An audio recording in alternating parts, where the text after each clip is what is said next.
बिस्मिल्लाहिर्रहमानिर्रहीम। अस्सलामुअलैकुम। होंठों को गुलाबी करने का तरीका। नंबर 1, देसी मोम में लीमू का रस मिलाकर होंठों पर लगाएं। नंबर 2, रोगने बादाम और शहद मिलाकर रोज़ाना होंठों पर लगाएं। नंबर 3, दूध की भलाई में चंद कतरे लीमू का रस मिलाकर लगाएं। नंबर 4, शहद और जैतून का तेल मिक्स करके लगाएं।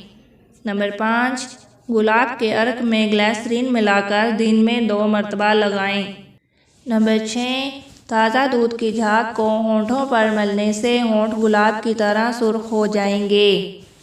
नंबर 7, अंगूर के रस में पीसी हुई दालचीनी मिलाकर होंठों पर लगाएं, होंठों की स्याही ख़त्म हो जाएगी। नंबर 8, होंठ को सुर्ख करने के लिए गुलाब की पत्तियों को पीस कर दूध में मिलाएं और होंठों पर लगाएं। मज़ीद अच्छी वीडियोस देखने के लिए मेरे चैनल को ज़रूर सब्सक्राइब करें, लाइक करें, शेयर करें। अल्लाह हाफिज़।